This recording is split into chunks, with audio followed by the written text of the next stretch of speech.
Dame televisión o lo aprendo acá yo. ¿Tablayer?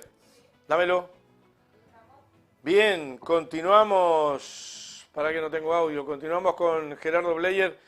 Se nos cortó la luz a nosotros por recarga. No es un problema de usted, pues sería mentira. Sería decir falsedades. Ahora sí te veo, ahora te veo. No hay problema, pero es importante que termine el enunciado, porque si no queda fragmentado y no se comprende. Entonces me importa mucho, decime más o menos dónde quedé. El tema es que no me acuerdo porque estaba arreglando todas las llaves. Está, no te preocupes, no te preocupes. No, Vamos a pero hacer está... así, vamos a hacer así. Sí. Yo estaba hablando de la importancia de analizar la realidad según cómo ella se desenvuelve orgánicamente y de contribuir a evitar que a neutralizar a aquellos actores que quieren envenenar la política y el debate cultural y polarizarlo según la lógica de los buenos y los malos, que es una lógica fascista en su origen. ¿Por qué? Porque es el fascismo que generando odio en las masas hacia lo que no comprende, o hacia lo que lo perturba, o hacia lo que lo inquieta, para manipularlas en la dirección de la preservación de sus privilegios. Y eso ha llevado a Occidente, desde el macartismo en adelante, a una profunda crisis cultural. ¿Cómo tiene que responder a esta lógica envenenada, que en el fondo representa la desesperación de las élites? Viste que hace un rato yo te estaba hablando de las élites con mucha capacidad de decisión porque disponen de muchos recursos económicos. Viste que yo hace un momento te hablaba de China, de que les asusta China. Porque no están en condiciones de entender cómo hizo China para hacer lo que hizo. Entonces los pone nerviosos. Porque habían dado por muerto, te decía yo, a todos los esfuerzos de democratización de las relaciones sociales. Entonces confundieron la experimentación stalinista, que nos llevaría 25 programas a explicar en toda su complejidad, y dicen eso fue comunismo. Eso no fue comunismo. Porque, reitero, Marx sostiene el comunismo no es una forma de Estado. Ningún Estado puede ser comunista. Lo que puede hacer un Estado nacional en el mercado mundial en el que se desenvuelve inexorablemente, ese es el capítulo 3, el tomo 3 del Capital, es orientar sus políticas públicas a la democratización de las relaciones sociales o a la concentración de la riqueza. Eso es todo lo que puede hacer. Pero vamos ahora, porque me importaba mucho exponer esto, porque si no, no puedo explicar por qué es tan importante la crítica que voy a hacer de la actitud del ministro de Cultura, el profesor Pablo da Silveira.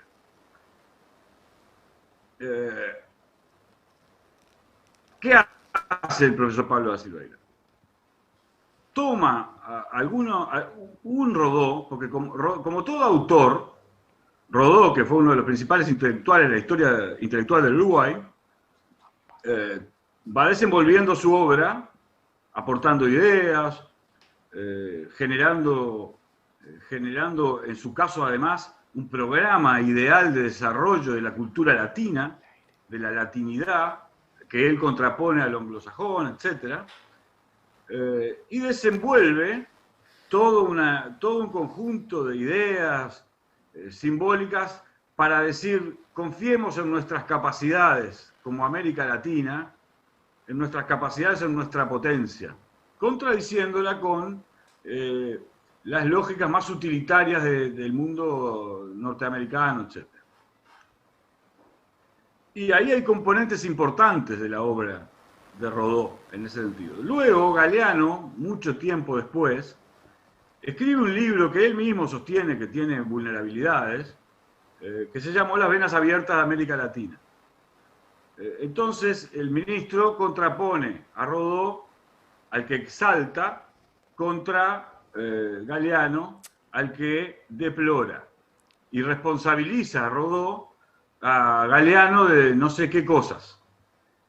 Claro, Galeano escribe Las venas abiertas de América Latina en el momento en que de mayor sobreexplotación de las grandes potencias de los recursos económicos de América del Sur. Sobreexplotación abusiva y brutal. De la invasión a la Guatemala de Jacobo Arbenz, porque trataba de tener el control sobre los recursos naturales para generar políticas de redistribución de la riqueza, justamente. Y entonces se producen revueltas y revoluciones. Entonces, les molesta que en lugar de Rodó, que exalta una identidad para tratar de competir con otras identidades, haya alguien que trate de buscar cuáles son las causas por las cuales a América Latina le cuesta desarrollarse. Bueno, esta actitud es una actitud propia de un ultraconservadurismo que es muy peligrosa, porque la cultura es todo. La cultura de una nación y la cultura humana es el acumulado de los esfuerzos por comprender, por producir, por innovar, por comprender, por dar respuesta a los problemas que se vivencian en cada época. Entonces, ¿qué es lo que tiene que hacer la izquierda? La izquierda no combate obras intelectuales, salvo la de los que proponen el aniquilamiento del otro. El aniquilamiento del otro. De lo que tan cerca está Pablo da Silveira, de Carl Schmitt, de los teóricos del nazismo. Eso tiene que hacer la izquierda. Salvo eso, todo el acumulado cultural de la humanidad, lo mejor de Rodó, lo mejor de Galeano, lo mejor de Emir Rodríguez Monegal, lo mejor de Mario Benedetti, reestudiarlos y ver qué podemos tomar de allí, de nuevo, de Rodney Arismendi, lo mejor de todos los pensadores, de todo, de Figari, el Figari creador y el Figari pensador de la educación. Tomar todo eso es lo que hace la izquierda. Tomar de cada autor lo mejor que pueda contribuir a resolver los problemas concretos de una realidad concreta.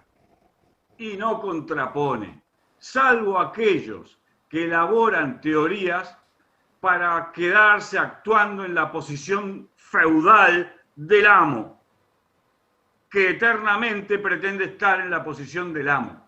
Salvo ese pensamiento, al que hay que combatir desde la mañana a la noche, porque es antihumano. Y te voy a explicar, para terminar, por qué es antihumano. ¿Por qué? Es muy difícil, y yo estoy tratando de encontrar un lenguaje sencillo. Todo para explicarlo, pero creo que de esta manera se puede comprender. Todos los seres humanos tenemos la aptitud productiva y la aptitud de adquirir conocimientos. ¿Alguien puede poner en duda esto? Cada vez que una sociedad logró darle a los niños alimento y condiciones necesarias para que se desarrollen normalmente, de esa generación de niños surge gente capaz de crear, de innovar, de crear obras de arte y de crear tecnología.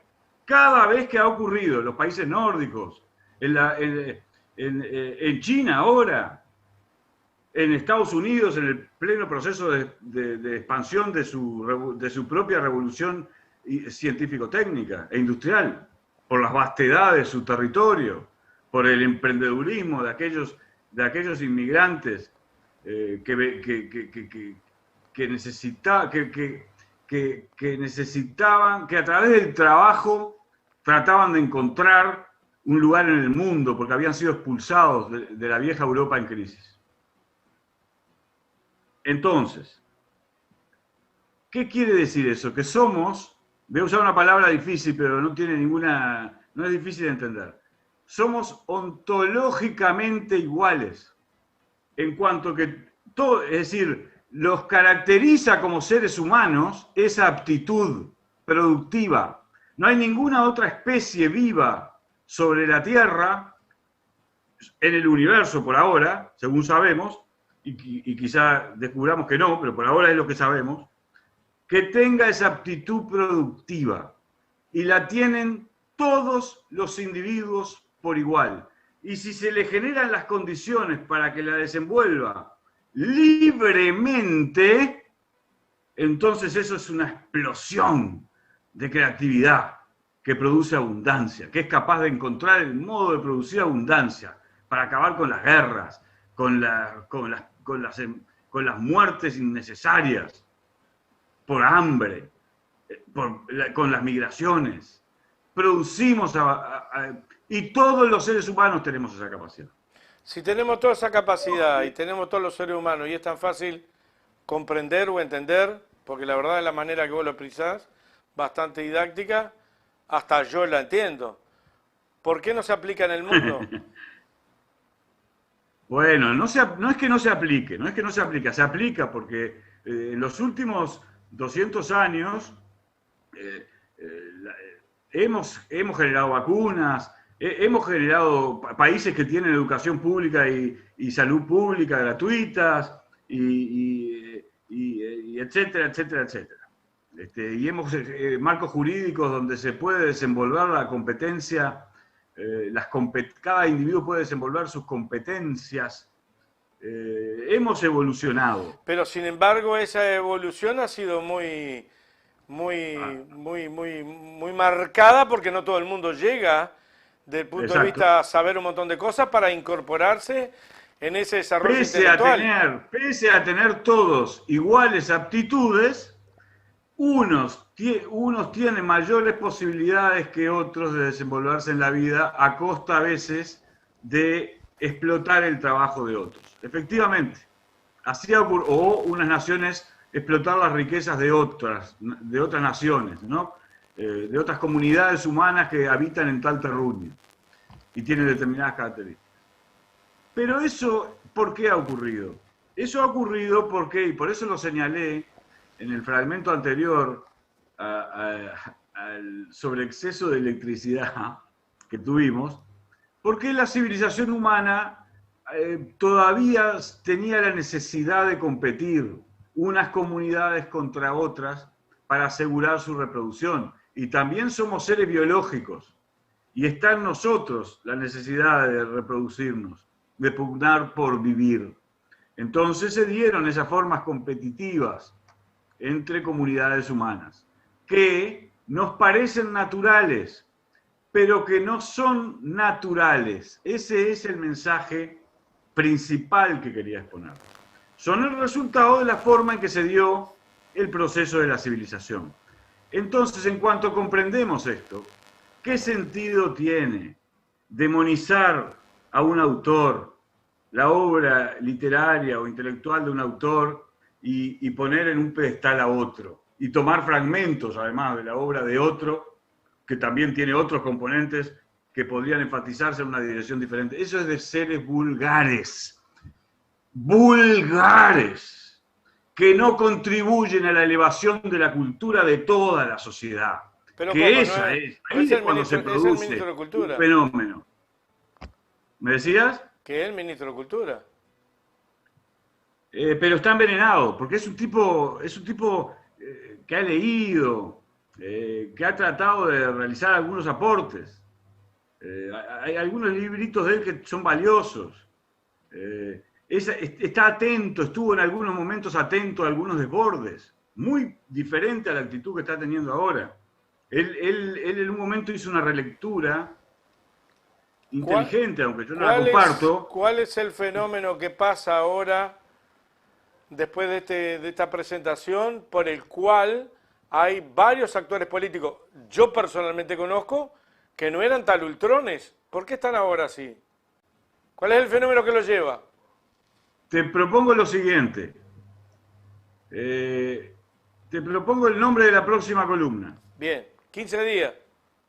15 días. ¿Qué está pasando? ¿Qué es lo que explica? ¿Por qué eso? Porque la sociedad humana, no la izquierda, el centro, la derecha, el rubio y el oscuro, el castaño claro, no el narigón y el... No. La sociedad humana necesita comprender científico-culturalmente qué está pasando porque si no, nos vamos a enfrentar a una crisis civilizatoria, sobre todo en Occidente, gravísima. Déjame cerrar con una cosita, pará, porque es muy importante. Viste que en un momento yo te hablé de los logros de China, pero que China, en su historia, ha desarrollado formas de la autoridad y de lo comunitario muy diferentes a Occidente, muy diferentes a Occidente. La lucha de clases en Occidente, la lucha de intereses, estas competencias que hablábamos entre comunidades, dio lugar a una obra de ingeniería sublime, al que llamamos constitucionalismo garantista, las repúblicas democráticas garantistas con incluso formas de democracia directa, como estamos nosotros ahora en el último esfuerzo por tratar de llegar a la firma para que se debata en serio los problemas de hacia dónde conducimos a la nación.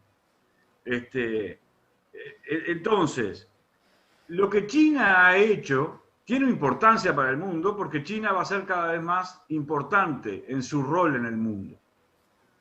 Pero en Occidente tenemos que buscar otras formas políticas para resolver, otras formas de políticas desde la economía y otras formas políticas desde la gestión de la profundización de la democracia para que sean cada vez más las comunidades humanas las que tomen las decisiones y estén en mejores condiciones de tomar decisiones, pensando en la humanidad como humanidad, porque ningún problema de la humanidad se resuelve ya solo en la frontera de un Estado, porque las lógicas del mercado mundial han producido una sociedad mundial. Esto, dicho sea de paso, lo anticipó Marx hace 150 años. El programa que viene, entonces, te sugiero... ¿Qué está pasando? ¿Qué está pasando? Porque antes de preguntarse qué hacer como humanidad para resolver los problemas de la humanidad, tenemos que entender qué está pasando. Y hay que hacer un gran esfuerzo... Rematámelo publicitariamente. ¿Qué está pasando? ¿Por qué hay crisis tan graves? La gente lo va a ver y no va a entender nada. ¿Qué está pasando con...? ¿Qué está pasando? ¿Por qué ningún país encuentra forma de desarrollo sostenible? ¿Por qué crece la economía en un lugar pero no crece en otro? ¿Por qué hay tales niveles de concentración de la riqueza?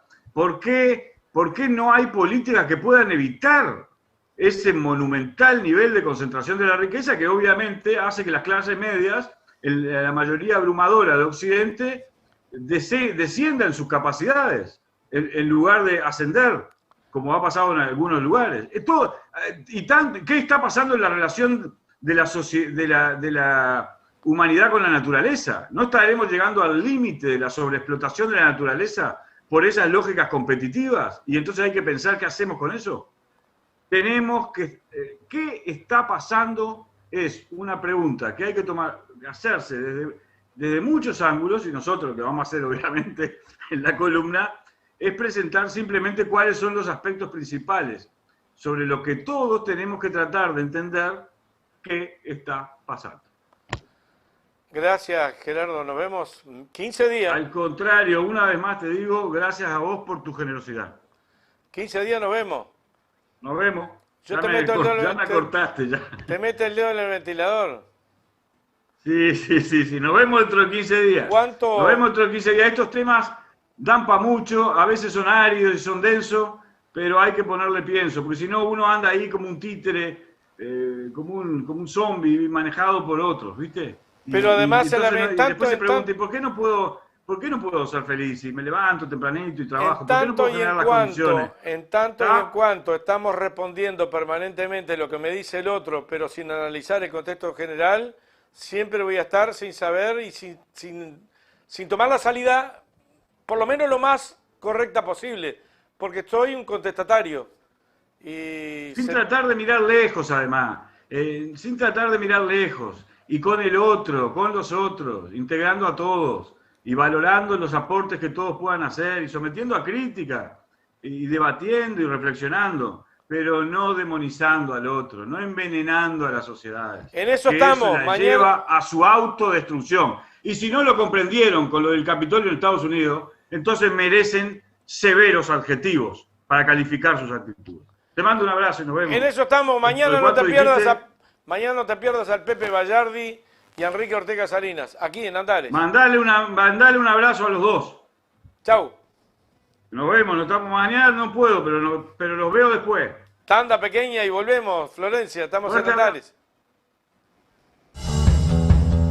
Las modificaciones que se hicieron en la LUC respecto a seguridad pública, notamos que, por ejemplo, se crean nuevos delitos, como el agravio a la autoridad o la resistencia al arresto con penas de cárcel. Esto significa que al discutir con una figura de autoridad, no importa que ambos insulten u ofendan. Vos podés recibir un castigo que va desde trabajo comunitario hasta prisión. Vamos a derogar los 135 artículos de la LUC. Firmá.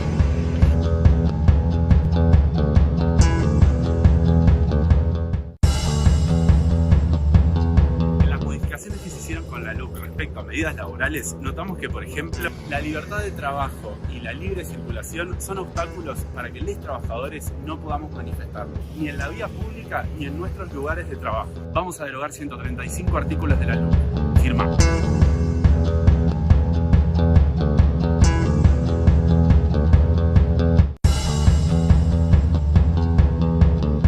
Las modificaciones que se implementan en la LUC respecto a las empresas públicas, notamos que una vez establecido el régimen de portabilidad numérica, los usuarios podrán conservar su número, pero esto hará que Antel pierda ingresos, además de que tenga que competir en un ambiente totalmente hostil y desleal del mercado. Vamos a derogar los 135 artículos de la LUC. Firma.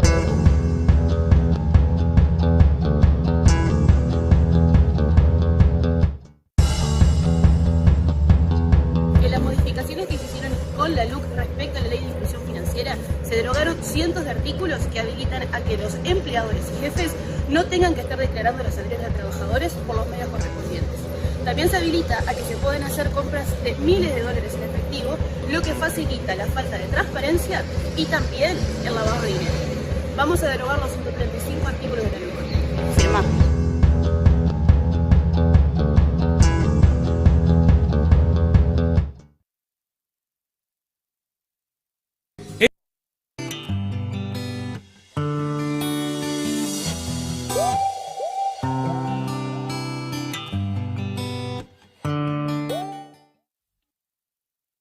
Cuando me diga, tenemos a Epa, ¿ya me lo pasaste? Bien, vamos. A Leonardo Fossati. Rapidísimo. Qué mal el corte de luz. Hay que pedir mañana. Mañana hay que pedir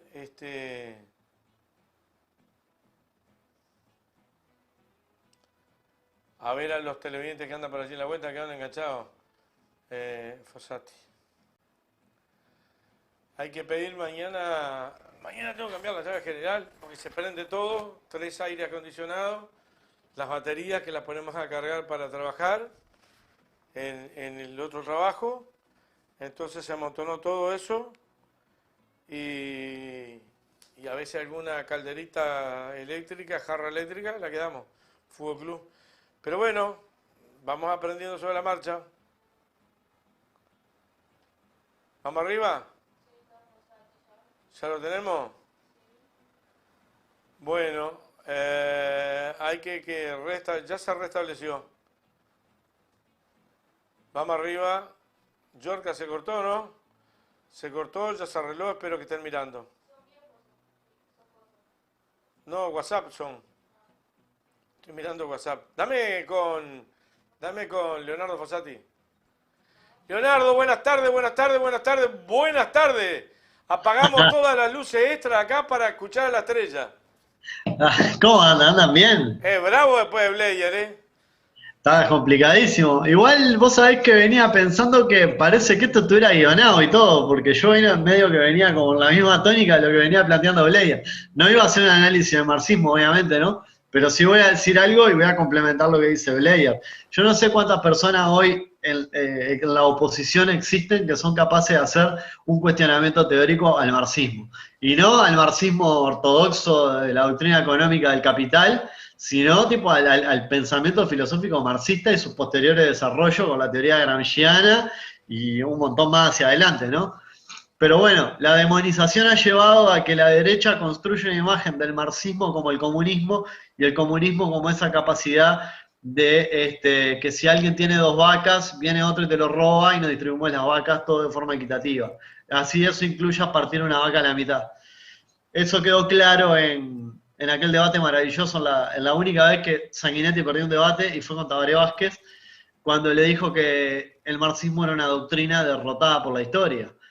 Y Sanguinetti, hábil declarante, no así poco inteligente, lo que estaba diciendo es que el comunismo había sido una doctrina económica derrotada, y hablando de la Unión Soviética, ¿no? El marxismo, decir que el marxismo es una doctrina derrotada es una burrada, porque es no reconocer la mayor contribución al pensamiento filosófico del siglo XIX, XX, XXI, en tanto interpretación del mundo, y del mundo de las ideas y la capacidad de producir pensamiento.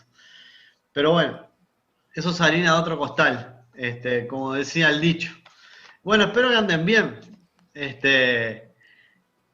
Y haciendo a un lado toda la dicharachez esta, comunicarles y felicitarles por los 7.000 y pico de suscriptores, que ya son 7.080, no son 7.000. No, en un día 80, ya 100. 7.000, acá dice 7.080, querido. Bueno, hay que ver. Felicitarlo por eso. Y bueno, seguir apostando a que la gente se suscriba a las redes, ¿no? Al Twitter, al Instagram, al Facebook, a no sé, a YouTube, a donde estén, donde sea que estén. ¿Le vamos a mandar los pegotines o le vamos a mandar los pegotines? La semana que viene va a haber novedades. Va a haber novedades. Mirá quién está acá. Mirá lo que tenemos acá. Ahora sí, no, pif pif. La semana que viene va a haber novedades, así que esperemos que la fonoplatea ahí se ponga a tiro y bueno. Económicamente hablando. Económicamente hablando, para sostener este proyecto que, como decía Blair, son importantísimos para sostener esta cuestión del blindaje muchas veces mediático que hay, pero no solo mediático, sino del blindaje del pensamiento. Y por eso le decía que venía como en la misma línea de lo que venían planteando ustedes, de las discusiones, cómo se dan las discusiones muchas veces. La columna anterior hablé un poco de cómo se ha utilizado el término no politizar como sinónimo de partidizar y como forma de echar por tierra discusiones que merecen ser dadas, ¿no? Con una toma de posición y exposición de argumentos, obviamente, y que se han satanizado. Y ayer o antes de ayer creo que escuchaba a Luque, que hablaba de la dictadura, de las dictaduras, y estaba como buscándole cómo yo quería hablar de ese tema también, sobre todo por la teoría de los 2 demonios, ¿no? Y no encontraba como la vuelta, así que ayer, cuando volvía, se me ocurrió como esta idea de hablar un poco de lo que muchas veces podemos entender como el pensamiento divergente, o sea, pensar distinto, ¿no? O que no converge con el pensamiento de la otra persona. Y por el otro lado, el pensamiento que no logro definir todo, pero es como una lógica de pensar por oposición, ¿no? Pensar por oposición a quien opina de otra manera, que viene siendo un poco la dinámica de los últimos tiempos de las discusiones a nivel político. No solo a nivel político entre las personas, sino también a nivel de lo político partidario, y también se puede ver inclusive a la interna de los partidos, las discusiones internas propias de los partidos, que son discusiones por oposición. Ustedes lo planteaban cuando decían, nos convertimos en unos contestatarios y perdemos la capacidad de poder levantar la cabeza y pensar más allá de eso, ¿verdad? Y poder establecer una relación de profundidad, ¿no? Con los argumentos que uno pretende criticar de un punto de vista divergente, ¿no? Y en relación de eso poder construir una idea colectiva en tanto las cosas que yo puedo sacar de ese argumento, porque no todo lo que la otra persona tenga para decirme siempre es posible de ser demonizado o descartado, porque hasta en el ejercicio de la retórica de la discusión uno encuentra los propios, muchas veces puede encontrar los propios argumentos que fortalecen el discurso que uno quiere o quiere sostener, ¿verdad?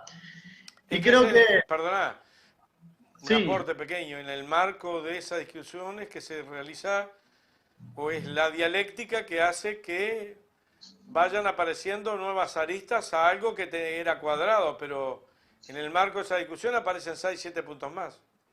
Exacto. ¿Y por qué te decía que escuchaba a Luque y hablaba de la dictadura? Luque se adelantó ahí, como siempre, Luque despegado. Y yo solo le iba a agregar a Luque que todos los que dieron golpe de Estado fueron colorados y todos los que llevaban adelante gobiernos militaristas también fueron colorados, como Máximo Santos y Lorenzo Latorre, y bueno, y en todo lo que se les pueda ocurrir entre el periodo comprendido de 1875 a 1903, a 1900, básicamente. ¿Y por qué pensaba en esto, no? Porque veo el programa que como que no es yo me los confundo, el que la polémica en el bar, ese mismo, no me salía cuál era cuál. Y veía que estaban haciendo un homenaje al golpe de Estado, ¿no? Y allá salía ¿Un homenaje al golpe? Sí, o no sé, o recordaban, no sé cómo le pusieron, porque la verdad que uno mira el programa y quedas confundido, no entendés si es que están celebrando o qué. Yo no vi una parte del programa, pero recordaban el golpe de Estado, creo que pusieron la placa abajo, en la mesa o en polémica en el bar, algo así, recordamos el golpe, ¿no? Y salía este muchacho que se ha convertido, este hombre que se ha convertido en una Dalit de la moral y de la ética de nuestro país, que es Puglia, ¿no? Saliendo con unos argumentos re burdos, hablar de la dictadura en Uruguay, ¿no? Y yo soy muy joven, yo ni siquiera nací en dictadura. Mirá el dato que tiro acá mirá el dato que voy a tirar. Pero no la desconozco. Y pasé mi vida escuchando y conociendo de primera mano las vicisitudes de la dictadura, la persecución política, la tortura, la violación, el robo, la desaparición, el asesinato, ¿no? La represión, ¿no? Y todo por pensar distinto.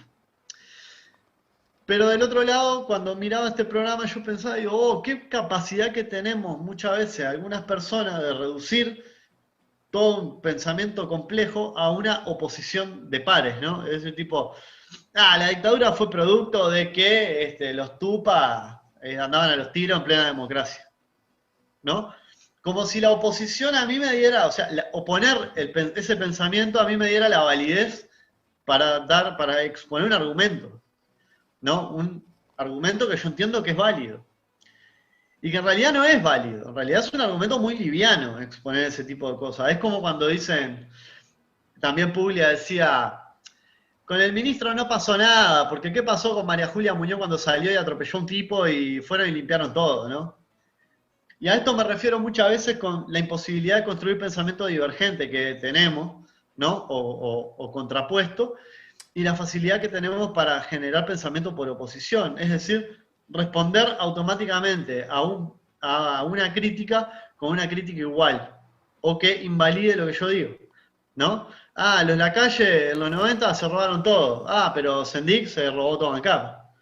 Entonces, bueno, pero yo quiero tener una discusión política sobre el abuso de funciones en los cargos públicos, capaz. No quiero tener una discusión para esbozar y enumerar quién tiene más checklist, ¿no? de abuso, de casos de corrupción, de abuso policial y demás. Y esa no es la discusión que muchas veces tenemos que dar, y es la discusión que tenemos, en la que tenemos metido a muchos de los candidatos y dirigentes de la izquierda en nuestro país, ¿no? De la derecha, como mencionaban a este muchacho, el ministro de Educación, que criticaba las venas abiertas de América Latina, bueno, a mí me parece que también hay personas que disputan ese rol y que obviamente nunca van a salir un argumento en pos de...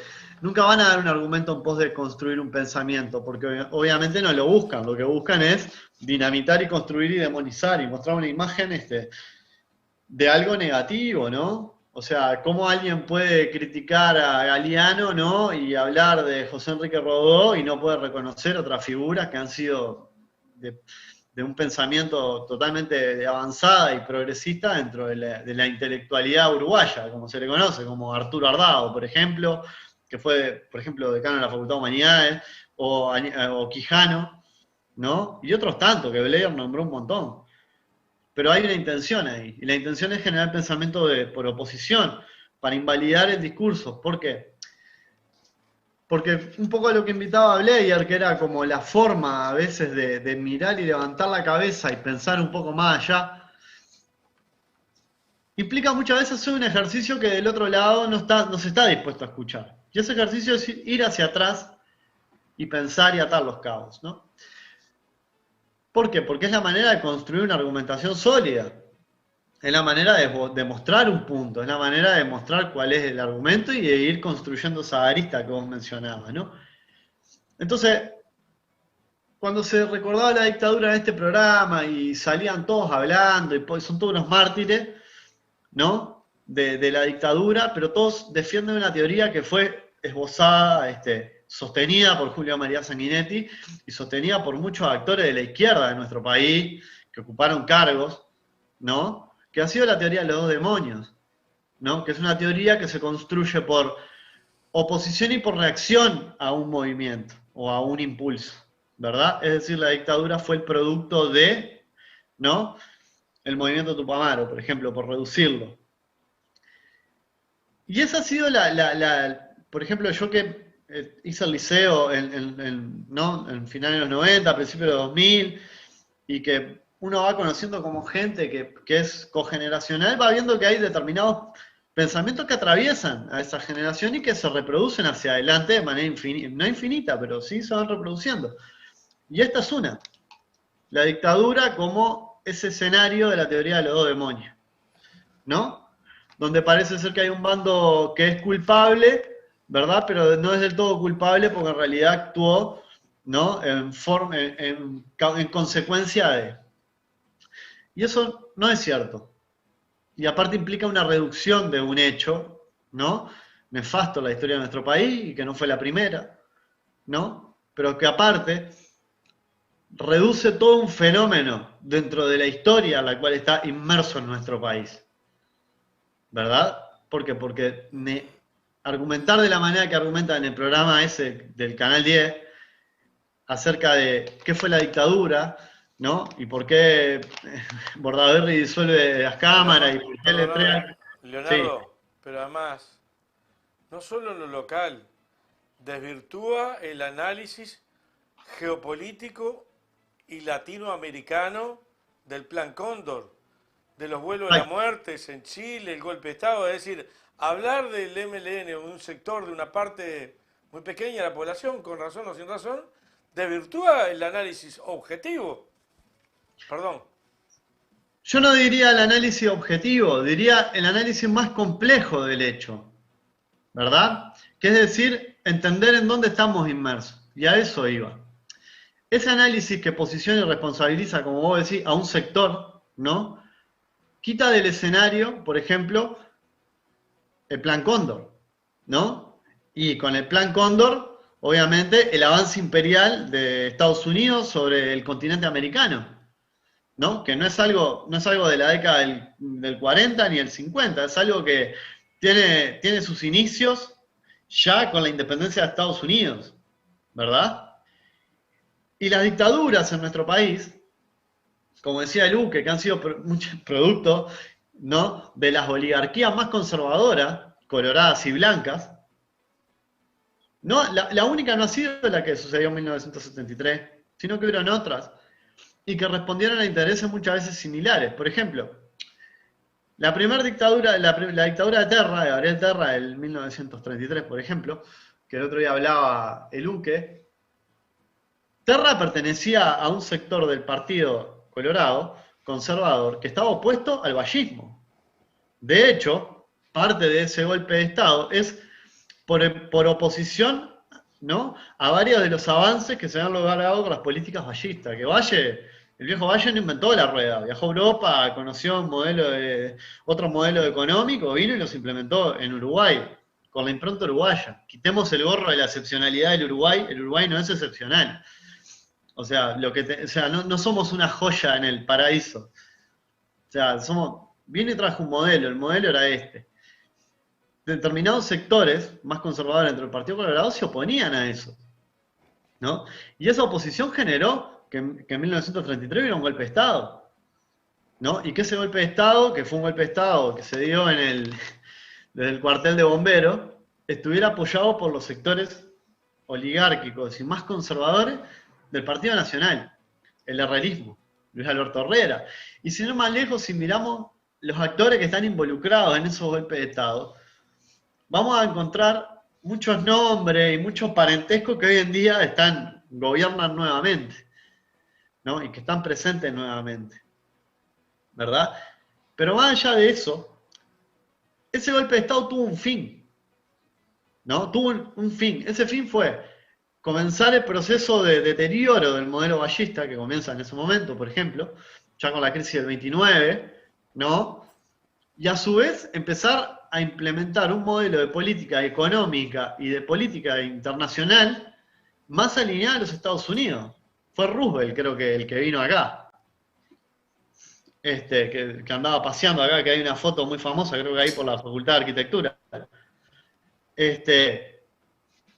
¿Por qué? Porque el modelo imperialista norteamericano estaba avanzando sobre América, ¿no? En contraposición, ¿no?, a los modelos que se mostraban en otra parte del mundo, como por ejemplo el modelo soviético o la República Española. De hecho, el gobierno de Terra rompe relaciones con la Unión Soviética y con la República Española, ¿no? Y se empieza a integrar de manera más homogénea al escenario geopolítico latinoamericano más orquestado por Estados Unidos, ¿no?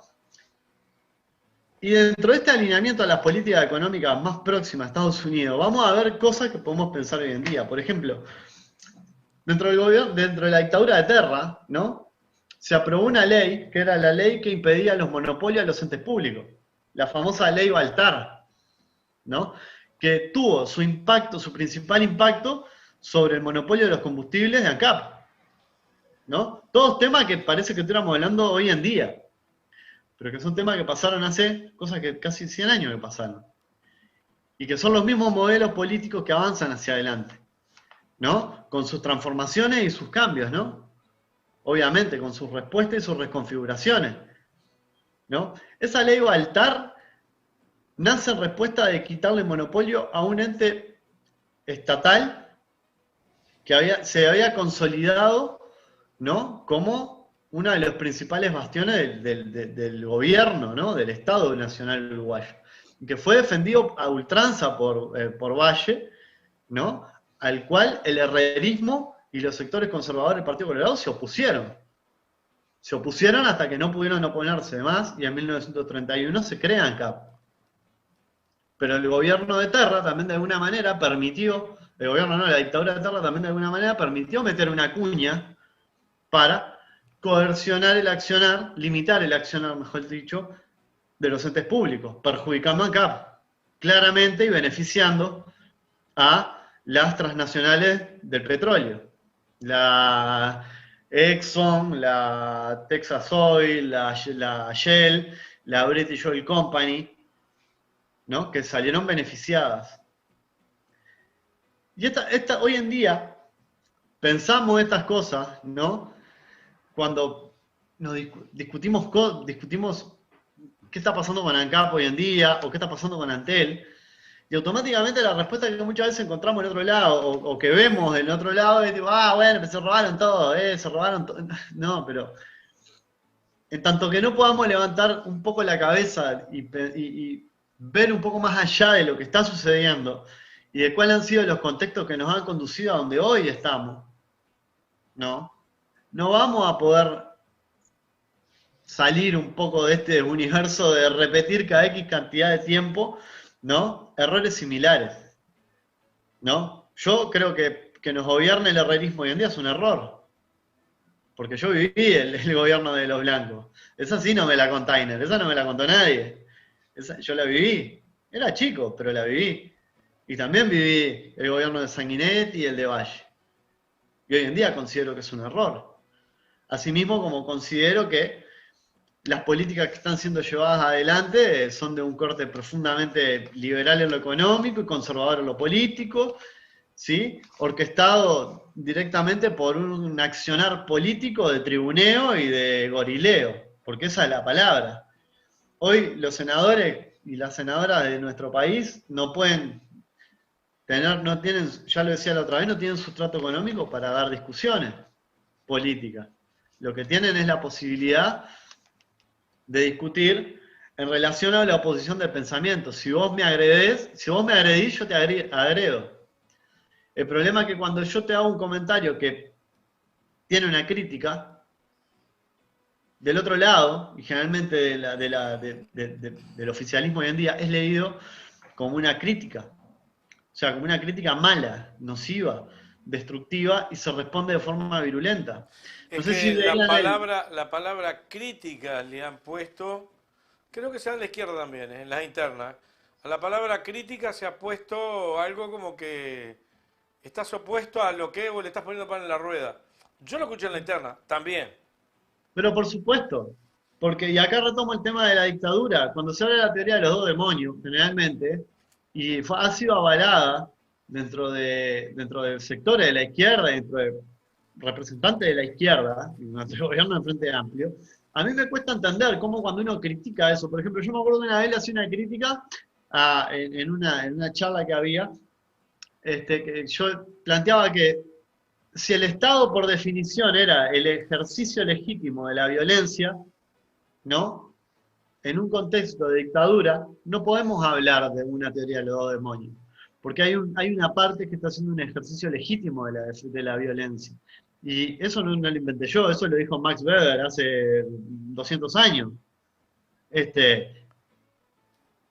Y tal es así esa legitimidad, que lo han hecho a lo largo de toda la historia de nuestro país, momentos de dictadura así con militares, pero también así ejerciéndola legítimamente en el grado de conseguir la impunidad total hasta el día de hoy.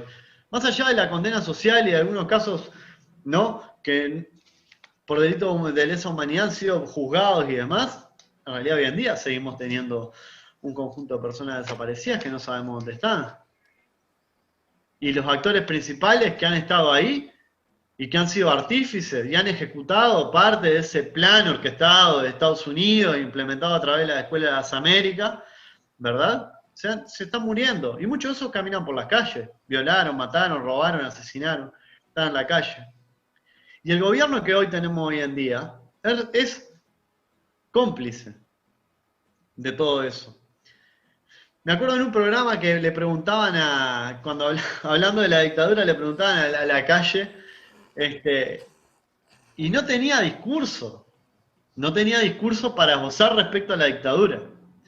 Cuando uno está encapuchado, no puede sentir, y no espera como no se espera el golpe, la voz de mando, y yo, realmente, no sé cuál fue su situación, y tampoco pretendo hacer como esto una apología de cuál ha sido la situación de violencia o de tortura, pero la verdad me pareció un tanto descarado y una falta de respeto para los familiares y las familiares de miles de militantes, ¿no?, que dejaron su vida militando por una causa y por una idea. Entonces, hoy en día escuchar, y en este escenario que tenemos montado, ¿no?, porque yo creo que es un escenario lo que está montado hoy en día, escuchar cosas como que la dictadura es culpa de los tupas, ¿no? O como decir, bueno, como decía mucha gente, bueno, si vos no andabas en nada raro, no te pasaba nada, ¿no? Y uno pensaba, andar en algo raro, que era pensar distinto, querer otro mundo, perseguir un otro ideal. Y eso realmente me duele. Pero no solo me duele, sino que también me deja una sensación de que en los últimos quizás 50 años y las generaciones que estamos viniendo no estamos pudiendo obtener ese sustrato que nos permita construir un pensamiento crítico hacia adelante, ¿no? Pudiendo poner en juego cuál es la realidad histórica de nuestro país, cuáles son las lógicas que están inmersas, para poder develar medianamente, ¿no?, y poder discutir con el otro, esbozando argumentos y establecer una discusión. Por ejemplo, el ejercicio de la LUC, por ejemplo, estamos firmando por un referéndum, es como una muestra de esto, ¿no? Es como, no, pero yo no quiero derogar la LUC porque yo estoy de acuerdo, pero yo no te pregunté si estaba de acuerdo. Yo lo que te digo es que me parece que tenés que estar de acuerdo con un mecanismo democrático. Entonces, ¿qué pasa, Yorka? ¿Estás tirando de uno? ¿Estás pisteando ahí? Yo no te escucho. 2 minutos. Bien. Me sacaste el partido, te pusiste a pistear ahí y me sacaste el partido. Estaba hablando de la LUC, Sí. del referéndum. Bien. Ese, por ejemplo, ha sido un mecanismo para fortalecer la discusión, de pararte hacia la otra persona que no piensa como uno o como una y mostrarle que lo que estamos discutiendo es un hecho concreto que nos perjudica de distinta manera a uno y al otro. Y de la misma manera que podemos hacer eso para el referéndum, ¿no? Que si no firmaron todavía vayan a firmar, ¿sí? Llamen, busquen la papeleta, hagan lo que sea, pero firmen. Tenemos que poder hacerlo con todos los temas, porque si no, no vamos a poder nunca, lo decía Blair, entender por qué ciertas cosas se repiten. ¿Cómo puede ser, como dijo Graciela Villar, una de las pocas cosas que dijo que yo comparto, esto es la oligarquía contra el pueblo? Miramos el gobierno y tenemos a la parte más rancia de la oligarquía gobernándonos. Y no podemos develar que detrás de eso hay un telón de fondo que ha sido histórico y constante en la consolidación y en la perpetuación de ese poder, ¿verdad? ¿Por qué? Porque si pensamos y analizamos 2 minutos los 200 y pico años que tiene la historia de nuestro país y la historia más reciente de los últimos 60 años, vamos a ver que existen determinadas continuidades, que hay personas que las vivieron. Y que el ejercicio para implementar una discusión con un carácter de profundidad no requiere muchas veces leer libros o entrar en discusiones filosóficas de un nivel de profundidad inalcanzable, sino simplemente recordar, ¿verdad? Hoy en día no tenemos a nadie dentro de la oposición que nos pueda decir cuál es la teleología de su partido político, cuál es el fin que persigue su partido político. Y yo creo que dentro de la izquierda tampoco lo hay. Y sin embargo vemos sistemáticamente discusiones en los debates, ¿no? Y son muy pocos quienes pueden debatir esbozando argumentos, que son discusiones por oposición. Es decir, porque Sendik, y la calle se robó no sé qué, no sé cuánto. Sí, pero nosotros hicimos renuncia a un presidente, y ustedes no le piden la renuncia a este. Y es como esa discusión que no construye nada, no aporta nada, o sea, es como seguimos haciendo el juego. Seguimos en esa mecánica que reproduce el mismo juego una y otra vez y que no nos permite sacarnos de ese lugar. Nos vamos. Nos fuimos. Mostrarme los pegotines. ¿Cómo no? Mirá. La semana que viene ya van a estar anunciados y pronto para su distribución. Mirá cómo está. Pif, mira ahí. Lo vamos a mandar por correo, estamos tratando de que se pueda enviar por correo, que nos salga más barato para que llegue a todo el país. Estamos hablando de la logística. La logística estaría estando encaminada, así que en poquito tiempo, con el aporte del Fonochat, la Fonoplatea Andares, van a poder estar recibiendo, van a tener el privilegio de recibir. Y después nos tienen que mandar una foto con el termo ahí puesto, ¿no? O en la heladera. Sí, sí. Donde colocan, les van a mandar una fotito por las redes, así vamos y para que se vaya remangando, 100, 200 pesos cada uno, según pueda. Sí, pero hay que fortalecer y visibilizar la comunidad Andares, que es muy grande y que tiene mucho para dar todavía. Un montón. Vamos, Ruca, ¿nos vemos? Nos vimos. Gracias. Chau. Chau. A seguir redoblando. Tenía unas cuantas cosas más para pasar, pero no nos dio el tiempo. Nos tenemos que ir. Florencia, Nicole Vidal Núñez, nos vamos. Chau, gracias. Hasta mañana. Mañana, Pepe Vallardi a las 6 de la tarde, 5:30 arrancamos nosotros. A las 6 de la tarde, Pepe Vallardi, 6:10 creo que está, ¿no? 6:10. Después tenemos a Enrique Ortega Salinas. El viernes, Gustavo Franco. El lunes, ¿qué tenemos el lunes? El lunes a Leandro Ureta. ¿Cómo, perdón? Y el lunes al economista Viera. El martes a la senadora Silvia Nanes. Y Uque. El miércoles que viene tenemos un lugarcito para invitar a alguien ahí, ¿no? Bien, y el jueves tenemos a Enrique Ortega Salinas y ya antes a la diputada Verónica Matos. Bien, nos vamos, chau. Dame el teléfono si querés que yo lo atienda.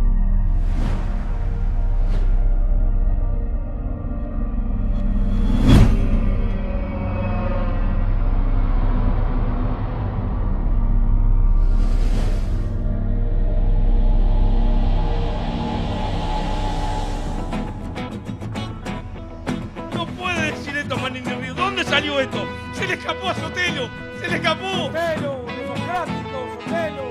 ¿Esto? ¡Pip, pip! Se va para Sin TV. Ponele que haga hashtag. Hashtag. Hashtag.